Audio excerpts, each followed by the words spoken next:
কারীম আমাদের সব কিছু সুন্দর করে দিতে পারে, কিন্তু কোরআন আমরা তিলাওয়াত করি না, কোরআনের চর্চা নাই। অথচ যারা কোরআন পড়ে তারা আল্লাহর পরিবারের লোক হয়ে যায়। আমার কথা আপনারা বুঝতেছেন? যারা কোরআন পড়ে তারা আল্লাহর পরিবারের সদস্য হয়ে যায়। সুবহানাল্লাহ। শুধু পরিবারের সদস্য না, খাসসাতুহু, আল্লাহর বিশেষ লোক হয়ে যায়। সুবহানাল্লাহ। আমরা আমাদের দুনিয়ার দিকে লক্ষ্য করলে দুনিয়াবি হাইসিয়তে চেয়ারম্যানের পরিবারের লোক হলে নিজের কাছে ভালো লাগে কিনা? এমপি সাহেবের পরিবারের লোক হলে একটু গর্ব লাগে। মন্ত্রী সাহেবের পরিবারের সদস্য হলে একটা আলাদা পাওয়ার আছে, কথা বলেন ঠিক কিনা?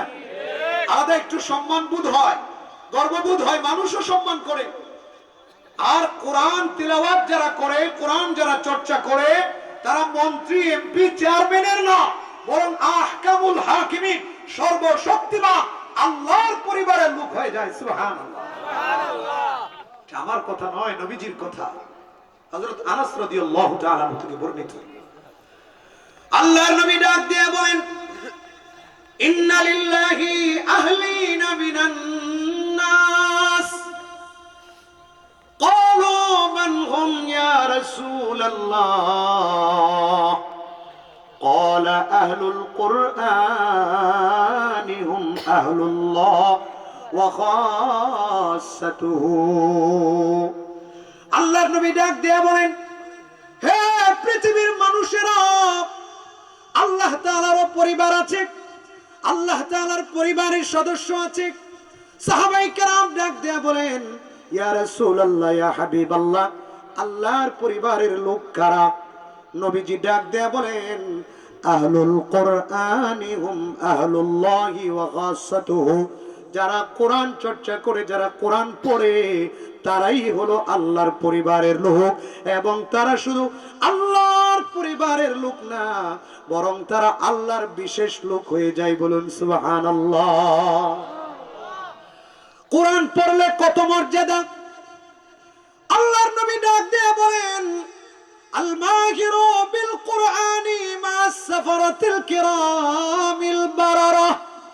আল্লাহর নবী বলেন, যারা কোরআন ভালোভাবে পড়তে জানে, সুন্দর করে কোরআন পড়তে জানে, সুর দিয়া কোরআন পড়তে জানে, শুদ্ধ করে কোরআন পড়তে জানে, আল্লাহর নবী ডাক দেয়া বলে, তারা কাল কিয়ামতের ময়দানে দামি দামি সম্মানিত ফেরেশতাদের সাথে জান্নাতে থাকবে।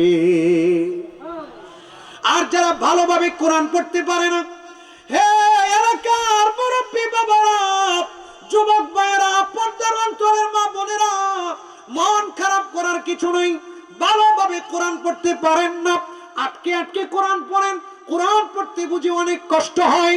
আপনাদের ব্যাপারে, আমাদের ব্যাপারে আল্লাহর নবী ডাক দিয়ে বলেন, ওয়াল্লাযী ইয়াকরাউহু ওয়া ইয়াতাতাউ ওয়া হুয়া আলাইহি শাক্কুন লাহু আজরান।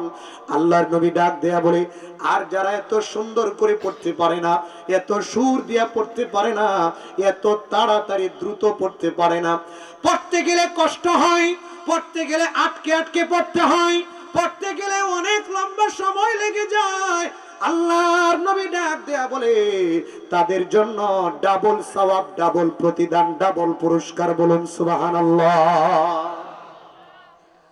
মুহাদ্দিসিনে কেরাম বলেছেন, যারা ভালোভাবে পড়তে জানে তাদের সিঙ্গেল কেন? যারা কষ্ট করে পড়ে তাদের ডাবল পুরস্কার কেন? এর উত্তরে মুহাদ্দিসিনে কেরাম বলেছেন, যারা ভালোভাবে পড়তে পারে এদের তো কোনো কষ্ট হয় না, এরা অনর্গল পড়তে পারে, এই জন্য এরা যখন পড়ে এদের হবে সিঙ্গেল সওয়াব। আর যেই বাবাজি, যেই যুবক ভাইটা, যেই মা, যেই বোন ভালো করে পড়তে জানে না, অনেক কষ্ট হয় পড়তে গেলে, অনেক লম্বা সময় লেগে যায় পড়তে গেলে, এরপরেও কোরআন পড়া বন্ধ করে না, এরপরেও আল্লাহর প্রেমে, আল্লাহর মহব্বতে, আল্লাহর কোরআনের টানে কোরআনুল কারীম তিলাওয়াত করে। এই জন্য পড়ার কারণে একটা সওয়াব, আর পড়তে গেলে যে কষ্ট হয় এই জন্য আরেকটা সওয়াব, টোটালি তাকে ডাবল সওয়াব তথা ডাবল পুরস্কার দেওয়া হয়। এই জন্য বাবাজিরা কোরআন ছাড়বো না। যুবক ভাইরা, গানের থেকে আলাদা হয়ে যাব, বেহায়াপনা বেলুল্লাপনা ছেড়ে দিয়ে গান বাদ্যের পিছনে সময় না দিয়ে কোরআনের পিছনে সময় দেই। বর্তমানে অনেক যুবক অনেক যুবতী দেখা যায় কোরআন পড়া বাদ দিয়ে, কোরআন শেখা বাদ দিয়ে ঘুমের সময় গান শুনতে শুনতে ঘুমায়, ঘুমাইতে ঘুমাইতে গান শোনে, গান শুনতে শুনতে টিভি দেখতে দেখতে ঘুমায়, ঘুমাইতে ঘুমাইতে টিভি দেখে, মোটর সাইকেল চালাইতে চালাইতে গান শোনে, গান শুনতে শুনতে মোটর সাইকেল চালায়, গান শুনতে শুনতে রাস্তা দিয়ে হাঁটে। ওই যুবক ভাই একটাবার চিন্তা করে দেখো, ওই যে গত এক সপ্তাহ আগে ভূমিকম্প হয়েছে, 11 জন মানুষ মারা গেছে, এক ভূমিকম্পে 11 জন মানুষের জীবন চলে গেছে। একজন কিন্তু মুরব্বী ছিল না, অনেকের বয়স ছিল 12 বছর, কারো বয়স ছিল 11 বছর, কারো বয়স ছিল 18 বছর, কারো বয়স ছিল 32 বছর। এইভাবে বেশিরভাগ অল্প বয়সের মানুষগুলো মারা গেছে। এ যুবক ভাই তুমি কি তাকায় দেখো না, এই যে ঢাকা ময়মনসিংহ রুটে মাঝে মধ্যে অ্যাক্সিডেন্ট হয়, বেশিরভাগ যুবকরা যুবতীরা মারা যায়। কথা বলেন ঠিক কিনা?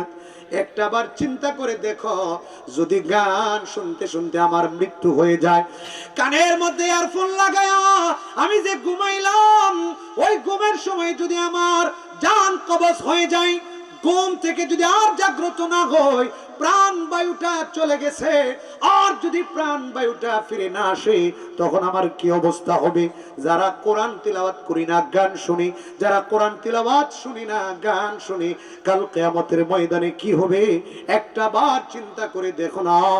আমার কান, যেই কানকে আনন্দ দেওয়ার জন্য, যেই চোখটাকে আনন্দ দেওয়ার জন্য আমি গান শুনলাম, আমি গান দেখলাম, ওই কান আল্লাহর দরবারে সাক্ষী দিবে, ওই চোখ আল্লাহর দরবারে সাক্ষী দিবে। আল্লাহ রাব্বুল আলামিন পবিত্র কোরআনুল কারীমের মধ্যে ডাক দেয়া বলেন, হাত্তা ইযা মা জাউহা শাহিদা আলাইহিম সামউহুম وأبصارهم وجلودهم بما كانوا يعملون। আল্লাহ রাব্বুল আলামিন ডাক দিয়া বলেন, কিয়ামতের ময়দানে যখন অপরাধীদেরকে হাজির করা হবে, তখন তাদের কানগুলো আল্লাহর দরবারে সাক্ষী দিবে, তাদের চোখগুলো আল্লাহর দরবারে সাক্ষী দিবে, তাদের চামড়াগুলো আল্লাহর দরবারে সাক্ষী দিবে, তারা যে অপরাধ করেছে সেই অপরাধের সাক্ষী দিবে। আর যদি ভালো আমল করে থাকে ভালো আমলেরও সাক্ষী দিবে। চোখ দিয়া যদি কোরআন দেখে থাকে চোখ সাক্ষী দিবে, কান দিয়া যদি কোরআনের তেলাওয়াত শুনে থাকে, ইয়ারফোন লাগায় লাগায় যদি কোরআনের তেলাওয়াত শুনে, বড় বড় কারীদের, আন্তর্জাতিক কারীদের কত সুন্দর সুন্দর তেলাওয়াত আছে, ওদের তেলাওয়াত গুলো শুইনা যদি গানের মোকাবেলায় আল্লাহর কোরআন শুনে, ওইটাও কান কাল কিয়ামতের ময়দানে সাক্ষী দিবে, চোখ আল্লাহর দরবারে সাক্ষী দিবে, চামড়া আল্লাহর দরবারে সাক্ষী দিবে। গুনাহগাররা বলতে থাকবে, এই কান, এই চোখ, এই চামড়া, তোমাকে মজা দেওয়ার জন্যই তো আমি গান শুনেছিলাম, তোমাকে আনন্দ দেওয়ার জন্যই তো আমি নাচ দেখেছিলাম, গান দেখেছিলাম, আজকে কেন তুমি আমার বিরুদ্ধে কথা বলা শুরু করে দিলা? ওই কান, ওই জবান, ওই চোখ, ওই চামড়ার জবান খুলে যাবে, ওই চামড়া বলে দিবে, ওই কান বলতে থাকবে, ওই চোখ বলতে থাকবে, হে গুনাহগার, আল্লাহ রাব্বুল আলামিন আজকে কথা বলার জন্য আমাকে আদেশ করেছেন, এই জন্য আমি কথা বলছি। আল্লাহ পাক যেমনি ভাবে তোমাকে আমাকে সৃষ্টি করেছেন, তেমনি ভাবে আল্লাহ পাক অর্ডার করেছেন কথা বলার জন্য, এই জন্য কথা বলছি। আল্লাহ পাক ডাক দেয়া বলে, গুনাহগাররা বলবে, কান তুমি তো আমার ছিলা, আমার বিরুদ্ধে সাক্ষী দিও না। চোখকে বলবে, চোখ তুমি তো আমার ছিলা, আমাকে আমার বিরুদ্ধে সাক্ষী দিয়ে আমাকে জাহান্নামে নিয়ে যাবে না। এই চামড়া, তোমাকে আনন্দ দেওয়ার জন্য ফজরের নামাজ পড়তে উঠি নাই, ইশারের নামাজের ওযু করি নাই, ফজরের নামাজের ঠান্ডা পানি দিয়ে ওযু করলে তোমার বড় কষ্ট লাগবে, শরীরের বড় কষ্ট লাগবে, এই জন্য ঠান্ডা পানি দিয়ে ওযু করি নাই, ঘুম থেকে উঠি নাই, কম্বল গায়ে দিয়া লেপ গায়ে দিয়া শুয়েছিলাম, আমার বিরুদ্ধে সাক্ষী দিও না, তোমাকে মজা দেওয়ার জন্য শুয়েছিলাম। তখন আল্লাহ ডাক দেয়া বলে, তারা বাধা দিলেও কান কথা শুনবে না, চোখ কথা শুনবে না, চামড়া কথা শুনবে না, ওরা যা যা দেখেছে সব কিছু আল্লাহর সামনে বলে দিবে। এই জন্য মুরব্বী বাবাজিরা, যুবক ভাইয়েরা, পর্দার অঞ্চলের মা বোনেরা, আমি আমাকেও বলছি, আল্লাহর কোরআন বেশি বেশি তিলাওয়াত করতে হবে। আল্লাহর কোরআন এক বিপ্লবী কিতাব, এই কোরআন অনুযায়ী আমল করতে হবে। নিজেরাও এই কোরআনওয়ালা হয়ে যেতে হবে, সন্তানদেরকেও কোরআনওয়ালা বানাতে হবে। আল্লাহর কোরআন যারা বুকে ধারণা করে, আল্লাহর কোরআন যারা তিলাওয়াত করে, আল্লাহর নবী ডাক দিয়া বলে, সহিহ হাদিস, বুখারী মুসলিমের হাদিস, আল্লাহর নবী ডাক দিয়া বলে, এই পৃথিবীর মানুষ, তোমরা ডক্টরকে সম্মানিত মনে করো, তোমরা তো ইঞ্জিনিয়ারকে দামি মনে করো, তোমরা তো প্রফেসরকে দামি মনে করো, তোমরা তো র্যাব সেনাবাহিনী পুলিশ অফিসারকে দামি মনে করো, কিন্তু আমি নবী ঘোষণা দিয়া গেলাম, আসমানের নিচে জমিনের উপরে সবচাইতে দামি হলো যারা কোরআন পড়ে এবং কোরআন পড়াই। বলুন সুবহানাল্লাহ। যারা কোরআন তিলাওয়াত করে, যারা কোরআনের চর্চা করে, আসমানের নিচে জমিনের উপরে, সেই হলো সবচেয়ে দামি। যদিও সে প্রফেসর না, যদিও সে ডাক্তার না, যদিও সে ডক্টর না, যদিও সে বড় বৈজ্ঞানিক না, যদিও সে বড় ইঞ্জিনিয়ার না, কিন্তু কোরআনওয়ালা হওয়ার কারণে আল্লাহর কাছে, নবীজির কাছে, ফেরেশতাদের কাছে, সবার কাছে সবচেয়ে সে দামি হয়ে যায়। এই জন্য কোরআনওয়ালা হয়ে যাই। কোরআনের অনেক বিপ্লবের ঘটনা আছে, কোরআনের মর্যাদা আমরা বুঝি না, কোরআন যে কত দামি। এই জন্য প্রায় সময় বলে থাকি, কোরআন অনেক বিপ্লবী কিতাব। যেমন হযরতে ওমরের মোড় ঘুরিয়ে দিয়েছেন, হযরতে ওমরকে পরিবর্তন করে ফেলেছেন, তেমনি ভাবে মালদ্বীপে লক্ষ লক্ষ কাফেরকে মুহূর্তের মধ্যেই ইসলামের দিকে নিয়ে আসছে আল্লাহর কোরআন। বলুন সুবহানাল্লাহ। মালদ্বীপে এখন সবাই মুসলমান, কিন্তু সবাই মুসলমান ছিল না। মালদ্বীপে সবাই কিন্তু কাফের ছিল। 1140 খ্রিস্টাব্দের পূর্বে সব মানুষ কাফের ছিল, বেশিরভাগ বৌদ্ধ ছিল। রাজা ছিল বৌদ্ধ রাজা, সানু রাজা। আরবের একটা যুবক, নাম হলো হাফেজ আবুল বারাকাত। আরবের যুবক 1140 খ্রিস্টাব্দে আরব থেকে একটা জাহাজে করে পূর্ব দিগন্তে আসবে। বিশাল বড় জাহাজ, হাজার হাজার মানুষ ওই জাহাজের মধ্যে। যখন ওই জাহাজটা মালদ্বীপের কাছাকাছি চলে আসছে, তখন ওই জাহাজটাকে বড় একটা ঝড়, বড় একটা তুফান আঘাত করেছে। মুহূর্তের মধ্যে জাহাজটা লন্ডভন্ড হয়ে গেছে। বানানো কোনো গল্প বলছি না। আর রিহলা কিতাবের মধ্যে ইবনে বাতুতা রাহমাতুল্লাহি আলাইহি এই ঘটনা লিখেছেন। তিনি নিজে মালদ্বীপে গিয়া এই ঘটনা নিজের কানে শুইনা, নিজের চোখ দ্বারা দেখা তার কিতাবের মধ্যে লিখছেন। 1140 খ্রিস্টাব্দ, মাত্র 1000 বছর আগের ঘটনা। মালদ্বীপে সব মানুষগুলো কাফের ছিল। আরবের ওই যুবক ওই বিশাল বড় জাহাজের মধ্যে ছিল। জাহাজের সবগুলো মানুষ মারা গেছে, একটা মানুষও জীবিত নাই, সবগুলো মানুষ মারা গেছে। কিন্তু হাফেজ আবুল বারাকাত, আল্লাহ রাব্বুল আলামিন কোরআনের বরকতে এই হাফেজ আবুল বারাকাতকে জীবিত রেখেছেন। বলুন সুবহানাল্লাহ। হাফেজ আবুল বারাকাতকে আল্লাহ পাক হেফাজত করেছেন।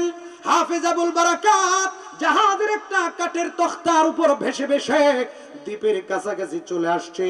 রাতের অন্ধকারে দ্বীপের কাছে চলে আসা, দ্বীপের মধ্যে আশ্রয় নিয়েছে। দিনের আলো ফুটতেই ওই যুবকটা, হাফেজে কোরআনটা, একটা হিন্দু বাড়িতে আশ্রয় নিয়েছে।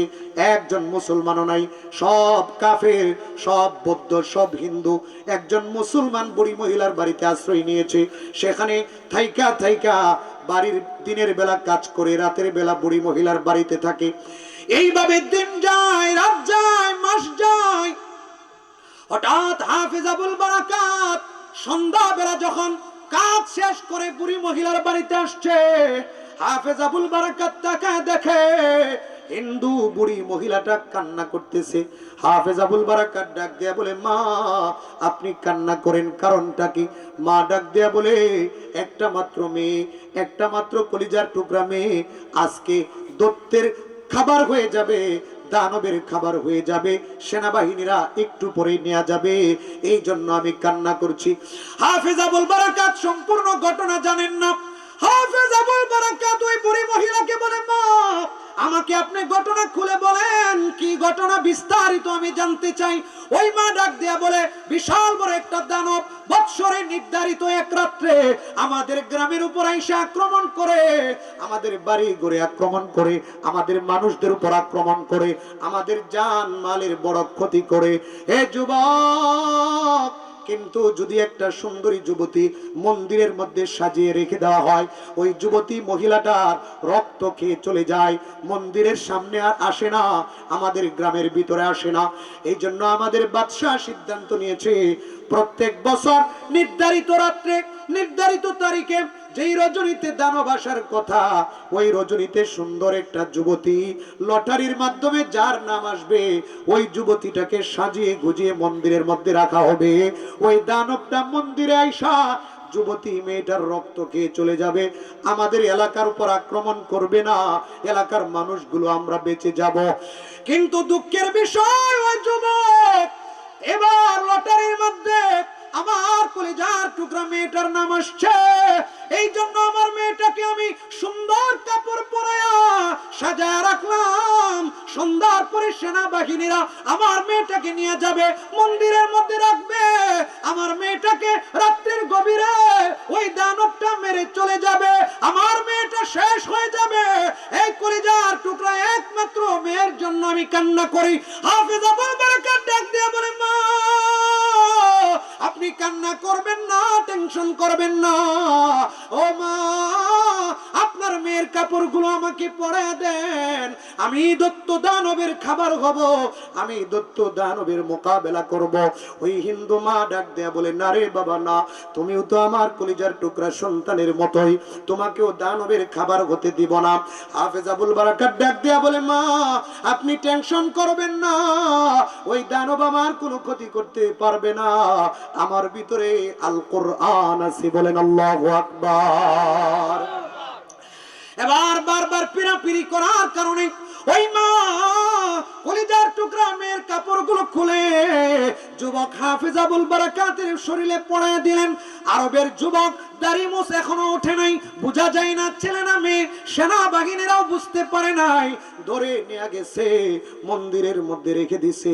রাত্র যখন গভীর হচ্ছে, এশারের নামাজ পড়েছে, হাফেজ আবুল বারাকাত এশারের নামাজ পড়ে কোরআনুল কারীমের তিলাওয়াত করতেছে আর দত্ত দানবের আগমনের অপেক্ষা করছে।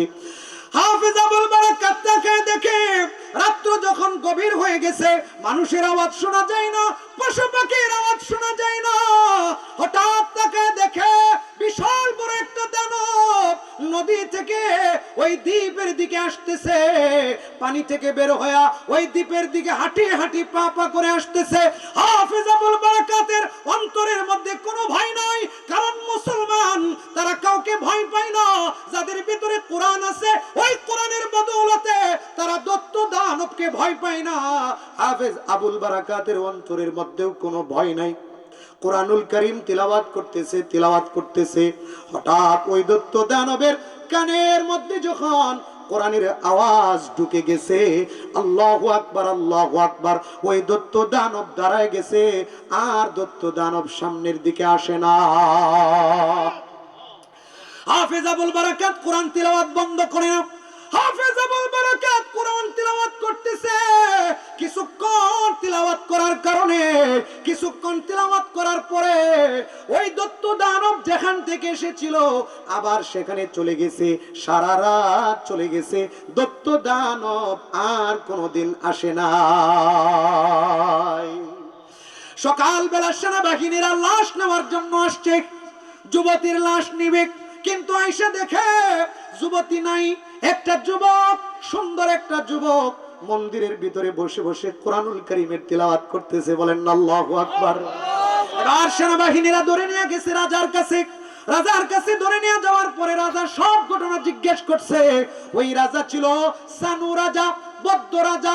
ওই রাজা জিজ্ঞেস করে, ওই মুসলমান যুবক, তুমি বিশাল বড় দানবের মোকাবেলা করলা, এতদিন আমরা ওই দানবের ভয়ে প্রত্যেক বছর একজন করে যুবতী আমরা বিসর্জন দিয়েছি, আমরা বলি দিয়েছি, আমাদের অনেকগুলো মা তার কলিজার টুকরা সন্তান হারা হয়েছে। এই যুবক, তুমি যে এই বিশাল বড় দানবের মোকাবেলা করলা, তোমার কি ভয় লাগে না? হাফেজ আবুল বারাকাত ডাক দেয়া বলে, হে সানুরাজা, তোমরা তো বুঝো না, তোমরা তো জানো না, আমরা এক আল্লাহর গোলাম, আমরা মুসলমানরা ওই আল্লাহ ছাড়া কাউকে ভয় পাই না। বলুন আল্লাহু আকবার। মুসলমান আল্লাহ ছাড়া কাউকে ভয় পেতে পারে না। কথা বলুন ঠিক কিনা? ওই যে আমেরিকা আমাদেরকে ভয় দেখায়, ওই ভারত আমাদেরকে ভয় দেখায়, ওই ইসরায়েল আমাদেরকে ভয় দেখায়, ওই ভারত আমাদের বাংলাদেশ সীমান্তে সেনাবাহিনী ক্যাম্প করে আমাদের মুসলমানদের অন্তরে ভীতি সঞ্চার করতে চায়। বালকের মুসলমান দায়িত্বহীন ভাষায় জানিয়ে দিতে চায়, আমরা